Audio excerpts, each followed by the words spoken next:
उद्देश्य। इस पाठ के अंत में आप निम्नलिखित सीखने में सक्षम हो जाएंगे। इस्लाम के उदय तथा एक विशाल क्षेत्र मिस्र से अफगानिस्तान तक में इसका विस्तार पर चर्चा करने में। 600 से 1200 ईस्वी तक इस्लामिक राजनीतिक तथा सांस्कृतिक प्रवृत्तियों की पहचान करने में। यूरोपीय दृष्टिकोण में बदलाव लाने में धर्म युद्धों की भूमिका का वर्णन करने में। मध्यकालीन इतिहास पर धर्म युद्धों के प्रभाव को सार रूप में प्रस्तुत करने में। अरब में इस्लाम का उदय।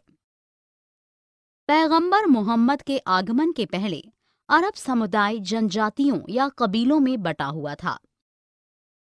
हर कबीले का एक मुखिया होता था, जिसका चुनाव उसके पारिवारिक संबंधों पर तो निर्भर था ही, किंतु इससे अधिक आवश्यकता व्यक्तिगत बहादुरी, बुद्धिमानी तथा उदारता की होती थी। ये कबीले खाना बदोश बेदुइन लोगों के थे, जो किसी पवित्र स्थान इबादत गाह में अपने देवी देवताओं बुत की आराधना किया करते थे। स्वयं मोहम्मद का अपना कबीला कुरैश मक्का में रहता था। काबा नामक मुख्य आराधना स्थल, इबादत स्थल जहां बुत रखे गए थे, उन्हीं के नियंत्रण में था। मक्का शहर यमन तथा सीरिया के बीच किसी व्यापारिक मार्ग के चौराहे पर स्थित था। मक्का के बाहर के कबीले भी काबा को पवित्र स्थल मानते थे। उन्होंने इस आराधना स्थल में अपने देवी देवताओं की मूर्तियां भी स्थापित कर दी थीं तथा वर्ष में एक बार यहाँ तीर्थ यात्राएं हज किया करते थे।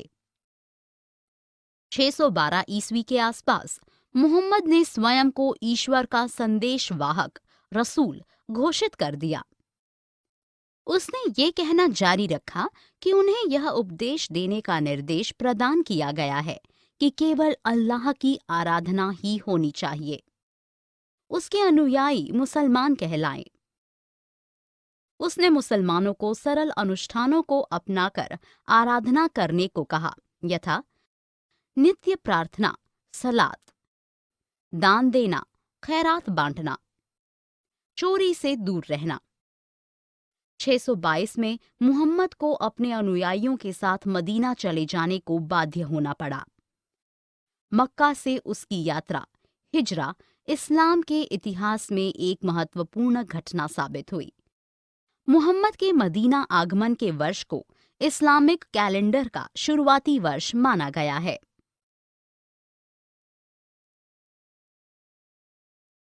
खलीफाओं का शासन तथा उनके योगदान।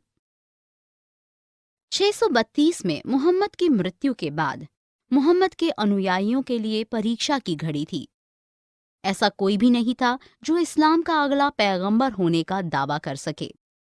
इसका परिणाम बुजुर्ग मुसलमानों को राजनीतिक सत्ता सौंपे जाने के रूप में सामने आया। उत्तराधिकार का कोई तय सिद्धांत नहीं था। इससे नवोन्मेष की प्रक्रिया शुरू हुई, जिससे खलीफा के पद का सृजन हुआ। समुदाय का नेता अमीर अल मुमिनीन पैगंबर का प्रतिनिधि खलीफा बन गया। पहले 4 खलीफों अबू बकर, उमर, उथमान तथा अली ने पैगंबर के निकट रहकर कार्य किया था। खिलाफत के 2 मुख्य उद्देश्य थे। क. समुदाय का अंग रहे कबीलों पर नियंत्रण कायम रखना। ख. राज्य के लिए संसाधन जुटाना। आइए पैगंबर मोहम्मद के उत्तराधिकारी खलीफों पर दृष्टि डालें। अबू बकर, वह प्रथम खलीफा थे। मुहम्मद की मृत्यु के बाद बहुत से कबीले इस्लामिक राज्य से अलग हो गए। उन्होंने विजयाभियानों की श्रृंखला के द्वारा सभी बगावतों को कुचल डाला। उमर, दूसरे खलीफा उमर ने मुसलमानों के शक्ति विस्तार को एक दिशा दी। उथमान, तीसरे खलीफा उथमान ने मध्य एशिया तक मुसलमानों को अपने नियंत्रण क्षेत्र के विस्तार में सहायता की। उन्होंने प्रशासन में अपने आदमी भरे तथा इससे इराक तथा मिस्र में विरोध शुरू हो गया। अली, उथमान की हत्या के बाद अली चौथे खलीफा बने। अली के अनुयायियों तथा विरोधियों ने इस्लाम के 2 मुख्य धड़ों शिया तथा सुन्नी का सृजन किया। उम्मयद, राजनीति या प्रशासन। मुआविया पहले उम्मयद खलीफा थे। उन्होंने अपनी राजधानी को मदीना से दमिश्क स्थानांतरित कर दिया तथा बाइजेंटाइन साम्राज्य के दरबारी तौर तरीकों को अपनाया। उन्होंने वंशानुगत उत्तराधिकार, पारिवारिक उत्तराधिकार का आरंभ किया। उन्होंने प्रमुख मुसलमानों को अपने बेटे को उत्तराधिकारी स्वीकार करने के लिए वैचारिक रूप से सहमत किया। उम्मयद राज्य में साम्राज्य की शक्ति प्रत्यक्ष रूप से इस्लाम पर आधारित न होकर शासन कला तथा सीरियाई सैनिक टुकड़ियों की वफादारी पर टिकी हुई थी। प्रशासन ईसाइयों परामर्शकों, पारसी धर्मशास्त्रियों तथा नौकरशाहों से सलाह मशवरा किया करता था। यद्यपि उनके शासन को वैधता इस्लाम ही प्रदान कर रहा था। उम्मयद ने सर्वदा एकता बनाए रखने हेतु अपील की तथा इस्लाम के नाम पर उठने वाले सभी बगावतों को कुचल डाला। आइए हम उम्मयद अरब राजवंश के 5वें खलीफा अब्द अल मलिक 685 से 705 द्वारा लाए गए परिवर्तनों पर एक दृष्टि डालें। अब्द अल मलिक ने सरकारी प्रशासन को पुनर्गठित कर उसे सशक्त बनाया तथा अरबी भाषा को उसने प्रशासन की भाषा के रूप में अपनाया। उसने इस्लामी सिक्के जारी किए। खिलाफत में प्रचलित सोने का बना हुआ दीनार तथा चांदी से निर्मित दिरहम बाइजेंटाइन तथा ईरानी सिक्कों की प्रतिकृति मात्र थे। उसने जेरूसलम में चट्टानी गुंबज का निर्माण कराया जो इस्लामिक पहचान का प्रतीक है। अब्बासी क्रांति। अब्बासी पैगंबर मुहम्मद के चाचा अब्बास इब्न अब्दुल मुत्तलिब के वंशज होने का दावा करते थे। अब्बासियों ने दवा नामक आंदोलन के द्वारा उम्मयदों को उखाड़ फेंका। उन्होंने उम्मयदों के द्वारा पैदा की गई बुराइयों को दूर करने तथा पैगंबर के मूल इस्लाम को पुनः स्थापित करने का वादा किया। अब्बासी विद्रोह खुरासान के दूर दराज के इलाके में आरंभ हुआ। इस क्षेत्र में अरब तथा ईरानी लोगों की मिश्रित जनसंख्या थी, जिसे विविध कारणों से लामबंद किया जा सकता था। इस सेना का नेतृत्व एक ईरानी दास अबू मुस्लिम द्वारा किया गया। उसने जब नदी पर हुई लड़ाई में आखिरी उम्मयद खलीफे मारवान को हरा दिया। अब्बासियों के द्वारा लागू किए गए प्रशासनिक परिवर्तन। अब्बासियों के शासन में अरब प्रभाव कम हुआ तथा ईरानी संस्कृति का महत्व बढ़ गया। उन्होंने राजधानी को दमिश्क से हटाकर बगदाद कर दिया। इराक तथा खुरासान के लोगों की अधिक भागीदारी सुनिश्चित करने के लिए अब्बासियों ने सेना तथा नौकरशाही का गैर कबीलियाई आधार पर पुनर्गठन किया। अब्बासी शासन व्यवस्था के शासकों ने खिलाफत की धार्मिक स्थिति तथा कार्यों को सुदृढ़ता प्रदान की तथा इस्लामिक प्रतिष्ठानों एवं उलेमाओं का समर्थन किया। उन्होंने उम्मयदों के शानदार शाही वास्तुकला तथा राजदरबार के व्यापक तौर तरीकों का ही अनुपालन किया। खिलाफत के विघटन के कारण। अब्बासी राज्य के अवसान के लिए उत्तरदायी मुख्य कारण निम्नलिखित हैं।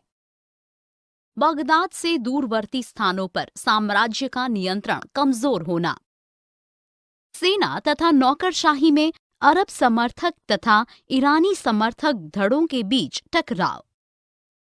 810 ईस्वी में अमीन तथा मामून के समर्थकों के बीच गृह युद्ध छिड़ गया, जिसने तुर्क दास अधिकारियों के एक नए शक्ति संपन्न धड़े को जन्म दिया।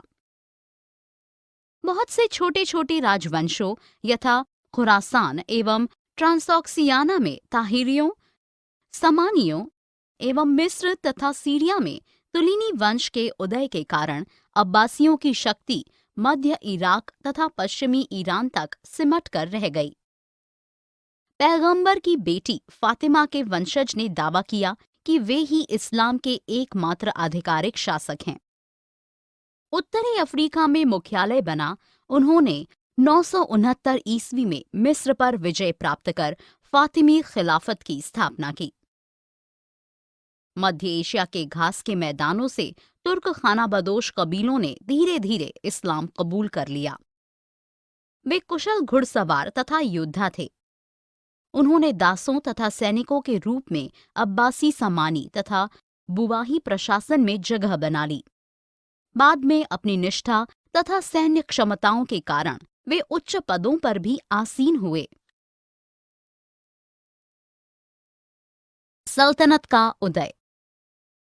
गजनवी सल्तनत की स्थापना 961 ईस्वी में अल्पतिगिन द्वारा की गई थी। इसे गजनी के महमूद ने संगठित स्वरूप प्रदान किया। वे सैन्य राजवंशों से थे जिनके पास तुर्कों तथा भारतीयों की विशिष्ट प्रशिक्षण प्राप्त सेना थी। उन्होंने अब्बासी खलीफाओं को प्रतिद्वंदी न समझकर गजनवियों के लिए वैधता के स्रोत के रूप में देखा। गजनी के महमूद ने अपने उम्र के शुरुआती पड़ाव में ही समझ लिया था कि वह एक दास का पुत्र है तथा वह खलीफा से सुल्तान की पदवी पाने के लिए बेकरार था। इसी समय खिलाफत सुन्नी गजनवियों को शिया शक्तियों के प्रतिद्वंदी के रूप में समर्थन देने को इच्छुक था। सल्जुक तुर्क तुरान में समानियों तथा काराखानियों की सेनाओं में सैनिकों के रूप में दाखिल हुए। दो भाइयों तुघरिल तथा चाघरी बेग ने सल्जुक तुर्कों को एक शक्तिशाली समूह के रूप में स्वयं को स्थापित कर लिया। गजनी के महमूद की मृत्यु के बाद अव्यवस्था व्याप्त थी। उसी समय साल्जुक तुर्कों ने 1037 ईस्वी में खुरासान पर विजय प्राप्त कर ली तथा निशापुर को अपनी प्रथम राजधानी बनाया। तत्पश्चात उन्होंने बुवाहियों द्वारा शासित इराक तथा पश्चिमी पर्सिया की ओर रुख किया तथा 1055 में बगदाद को वापस सुन्नी शासन के अधीन कर दिया। धर्म युद्ध। जेरूसलम को अरबों द्वारा 638 ईस्वी में जीत लिया गया।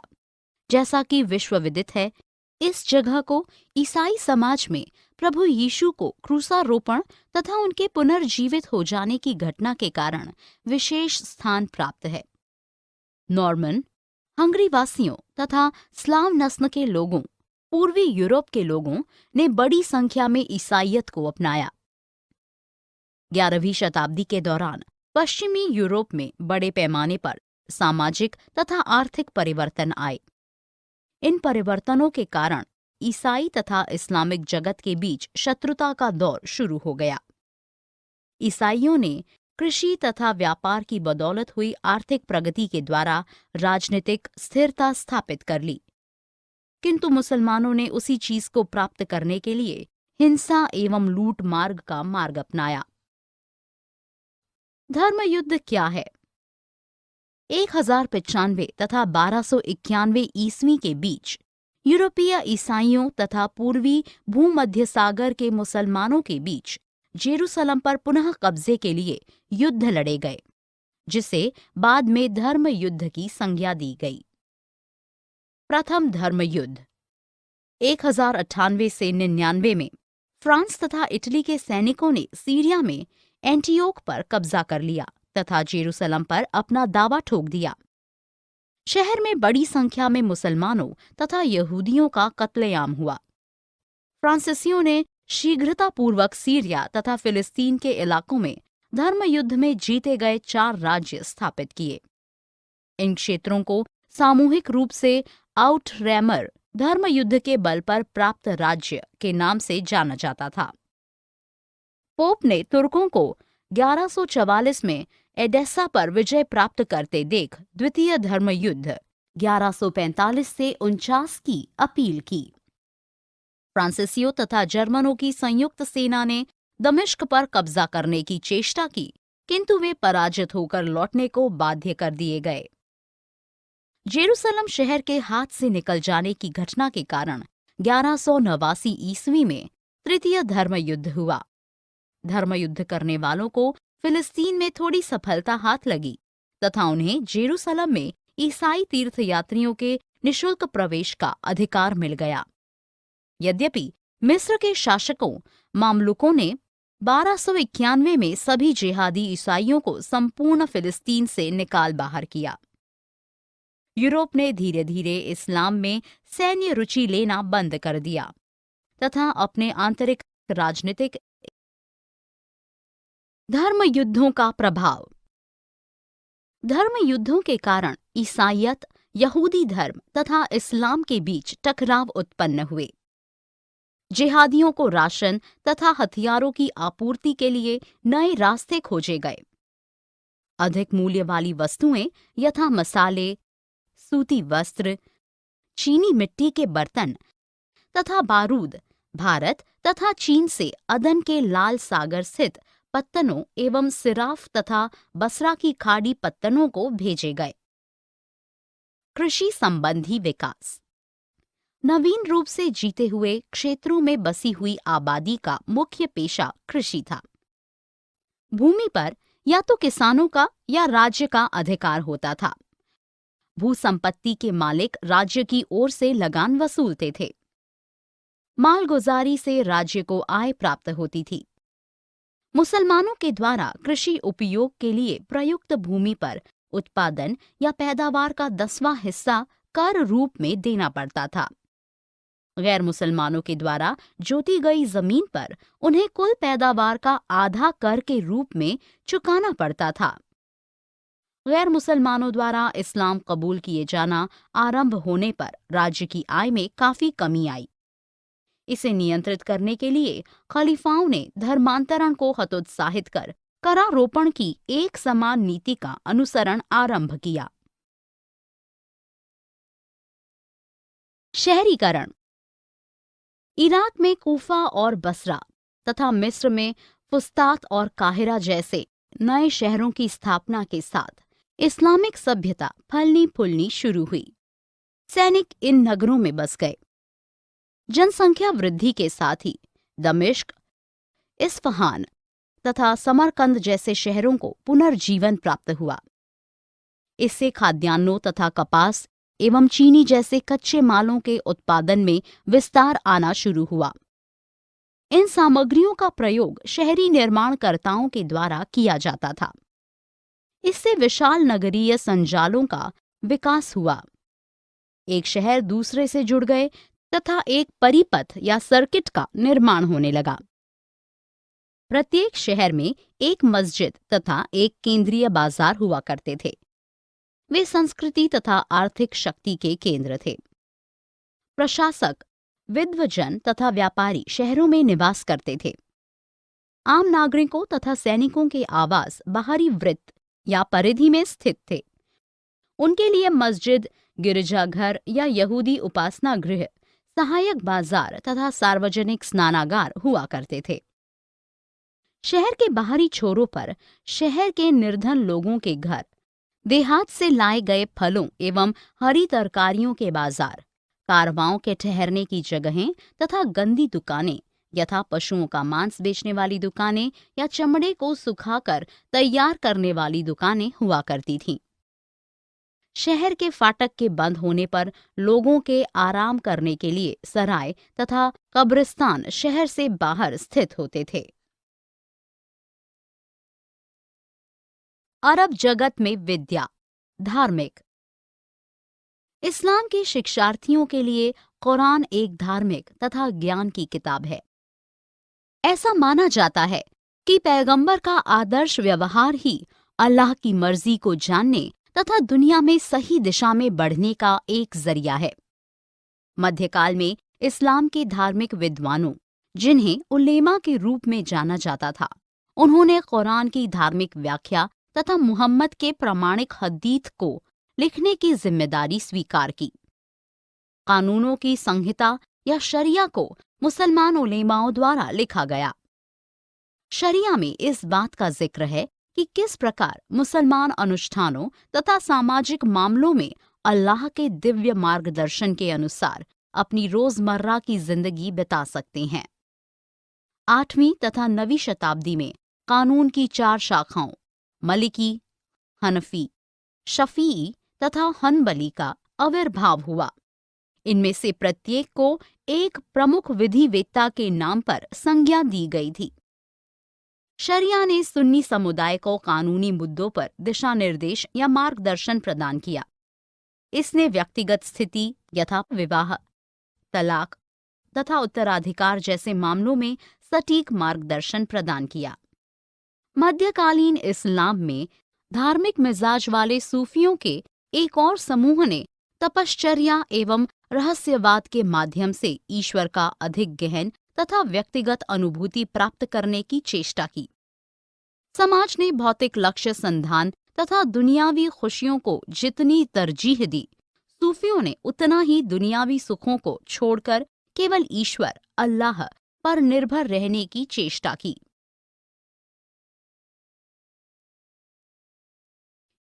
सारांश। हमने जो कुछ सीखा है उसे संक्षेप में दोहराएं। 612 ईस्वी के आसपास मुहम्मद ने स्वयं को ईश्वर का संदेशवाहक घोषित कर दिया तथा इस बात पर कायम रहे कि उन्हें यह उपदेश प्रदान करने का निर्देश दिया गया है कि केवल अल्लाह की ही इबादत की जानी चाहिए। उनके अनुयायियों को मुसलमान कहा गया। मुहम्मद के मदीना आगमन के वर्ष को मुस्लिम कैलेंडर की शुरुआत का वर्ष चिन्हित किया गया। अबू बकर, उमर, उथमान तथा अली प्रथम 4 खलीफा थे। पहले उमय्यद खलीफा मुआविया ने अपनी राजधानी को मदीना से हटाकर दमिश्क स्थानांतरित कर दिया था। उन्होंने बाइजेंटाइन साम्राज्य के दरबारी तौर तरीकों एवं प्रशासनिक संस्थाओं को अपनाया।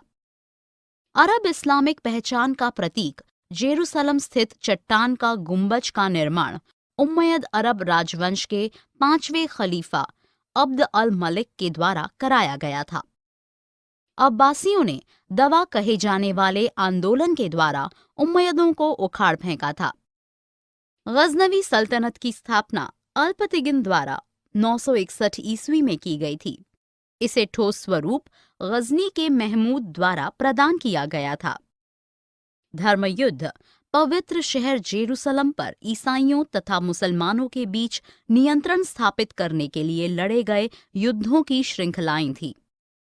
उलेमाओं ने कुरान की व्याख्या लिखने तथा मुहम्मद के प्रामाणिक हदीथ को लिखित रूप में दर्ज करने की जिम्मेदारी निभाई। सूफी